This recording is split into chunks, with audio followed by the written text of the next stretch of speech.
Good morning, everyone. Can you hear me?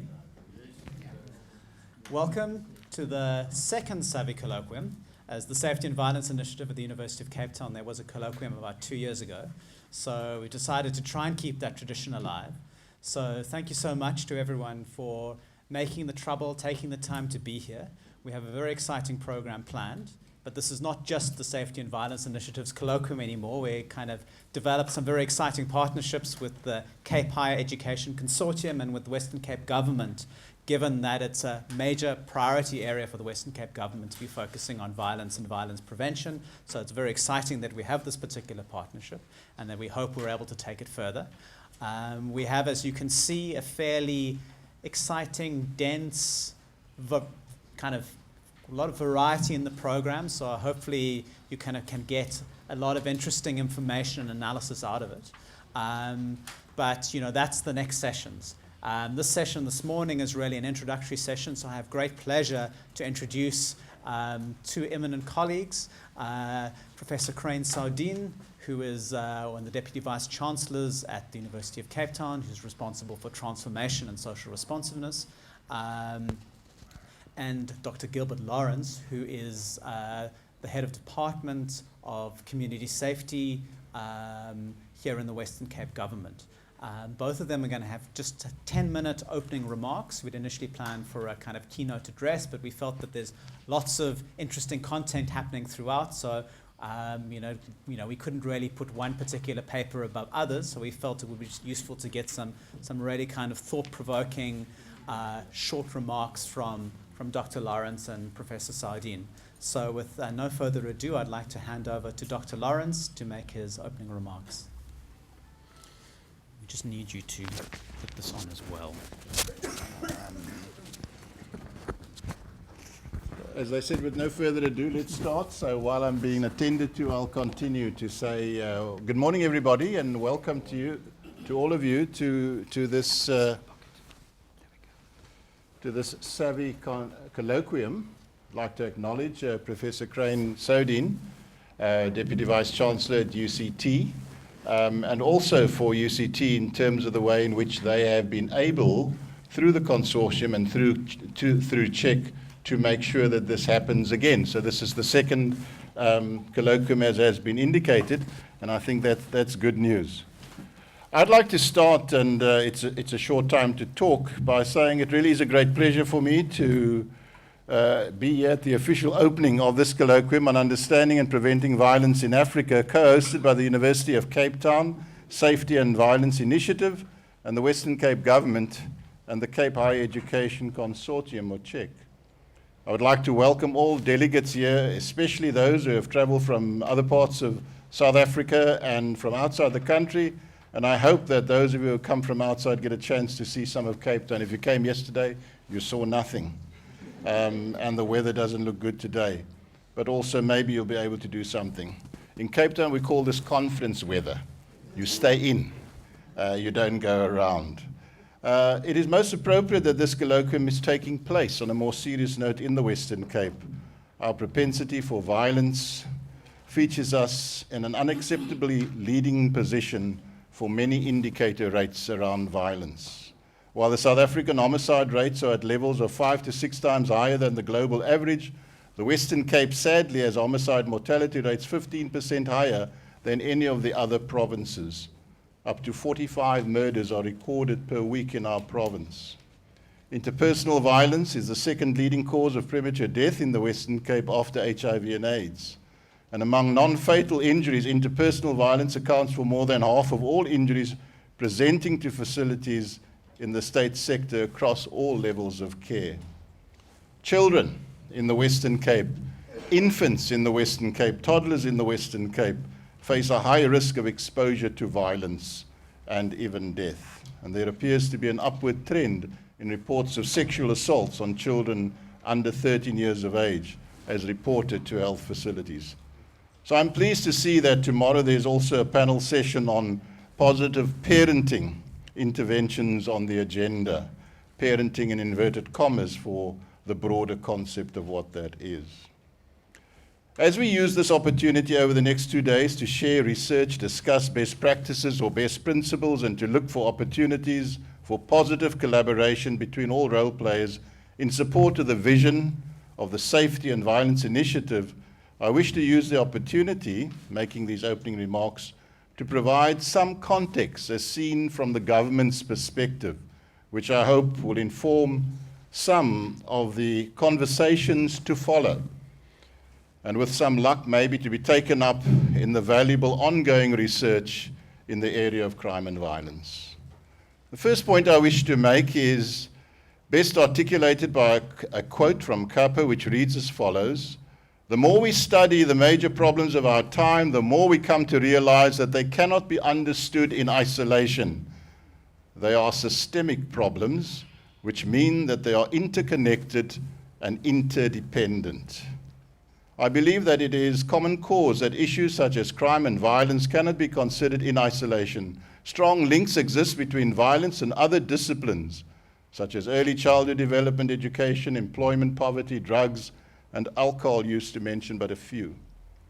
And let's, for the purpose of our conversation, to refer to these as being some root causes of violence. The complexity of this is increased further by the fact that none of these so-called root causes has an absolute causal relationship with violence. Nobody will suggest that all poor or all unemployed people are criminals or are involved in violence. We cannot even argue that all people who drink alcohol or using drugs are necessarily violent.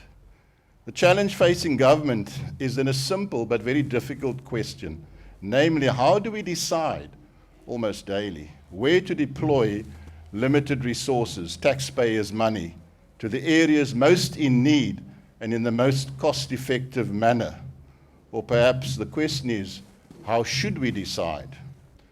The second point relates to the core of the problem that exists, and in particular government's response to crime and violence, and that is effective integration.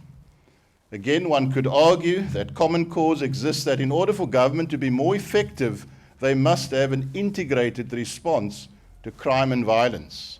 As you know, there are a number of separate departments in government. I've been directly involved in government service in different positions over more than 30 years. You can see I even dress like a civil servant. And you know what government has known? You know what? Government has known that there's been this need for an integrated approach for all those years that I've been involved in government. I have been part of strategic planning sessions where the whole question of integrated programs and exercises have come up time and time again. So if we knew about it and we know about it, why can't we get it right? What is it that we are not getting right? What are the systemic issues or forces at play? Is it because the major role players, for example, within the criminal justice system, namely the police, courts, magistrates, and correctional service, are in terms of our constitutional framework not meant to be integrated but to function independently? What then are the possible unforeseen consequences of an operational partnership between police and prosecutors? As a head of department of a provincial government department, I can attest to the structural difficulties, for example, that the Public Finance Management Act puts in the way of achieving effective integration on projects due to severe prescriptive budget and accountability rules. How best can we as government overcome these structural barriers to integration? What research exists and what research needs to be done? As a last point, if I may be permitted to focus on my own department, which my own department's mandate area. I'm in, as you've heard, the Department of Community Safety. And that mandate pertains to law enforcement and its desired response to crime and violence within the South African and the world context. I believe again that common cause exists in saying that violence and crime cannot be addressed through law enforcement responses only. Yet, when we consider the South African context, we have to remain mindful of the constitutional framework again that exists in Section 205, Section 3, that explicitly places the responsibility on the national entity, South African Police Service, not only to combat and investigate crime, but also to prevent crime. This arrangement is only very evident when we consider the budgets and structures that exist within the South African government, with SAPS receiving by far the lion's portion of the budget, which went from about 8 billion 10 years ago to more than 68 billion this year. Staff numbers have doubled from 100,000 to 200,000 policemen and women. The National Development Plan has a vision for 2030.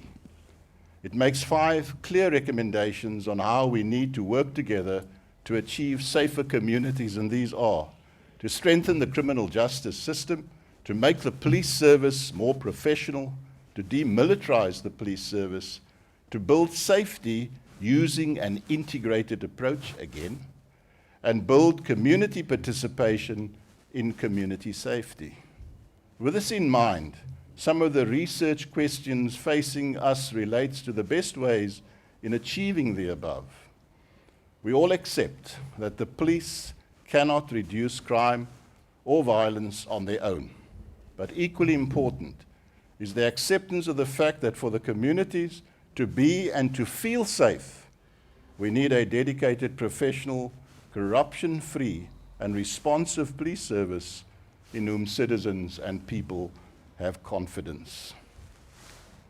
The Western Cape Provincial Government recently adopted an integrated provincial violence prevention policy framework, which recommends the adoption of a comprehensive intersectoral approach. The policy framework balances short-term evidence-based interventions focused on reducing the availability and harmful use of, for example, alcohol, with longer-term interventions that require the state and everyone to take responsibility in addressing more holistically the complex social norms that support violence. Ladies and gentlemen, in conclusion, I hope that the panel discussions that take place over the next 2 days, including the one involving government, which is scheduled for tomorrow morning, will lead to constructive debate that may, in the long term, result in improved policy cohesion when it comes to reducing violence in our beautiful city and province and country, as well as in new partnerships forming. In this regard, the Western Cape Government's Burden of Disease Reduction Project of 2007 is in fact a real example of a large, comprehensive effort of government and the academic side in terms of collaboration. Ladies and gentlemen, let me conclude by again thanking you for your participation in this very important colloquium. I wish the organizers well and that all your expectations will be exceeded. I thank you.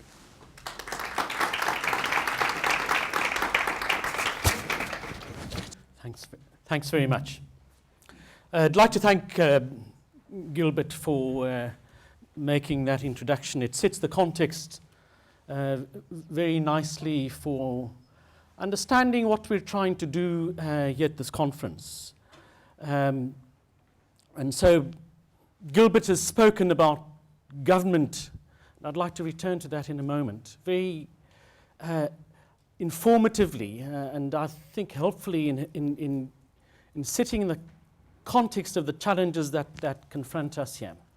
I'd like to talk about where we as knowledge-making institutions fit into this particular set of issues in front of us.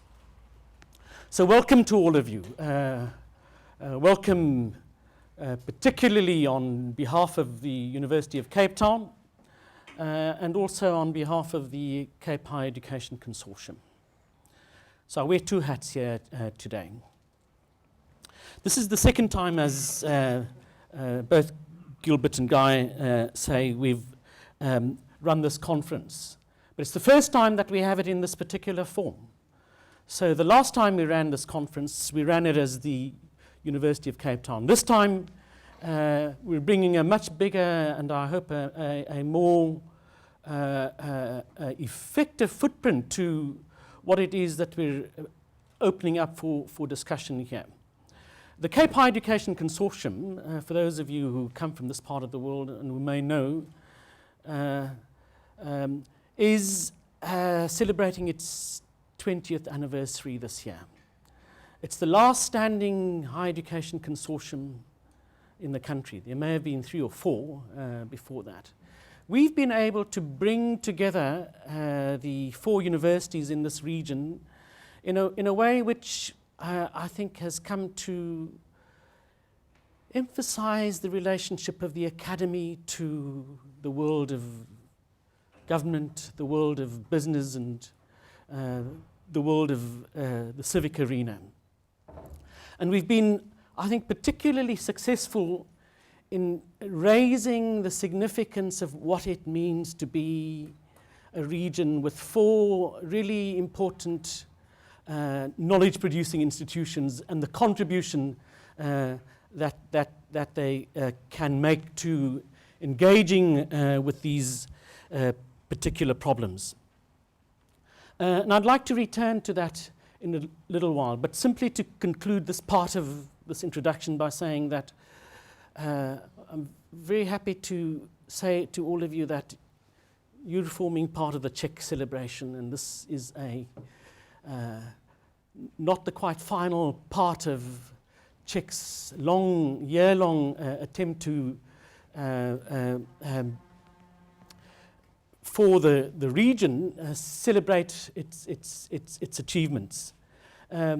We've come to this particular way of celebrating the relationship between ourselves and government because there are particular gains that we have made. I think we're in a position now where we can say that in the region we're in as strong a conversation with government as you can get.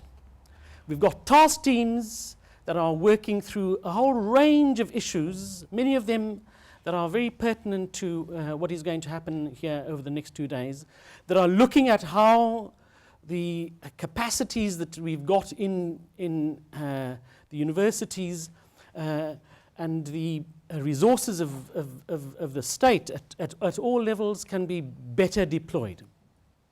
So this is a really important moment. Let me move to talking about SaVI and the university. SaVI, as some of you might know who've been to previous SaVI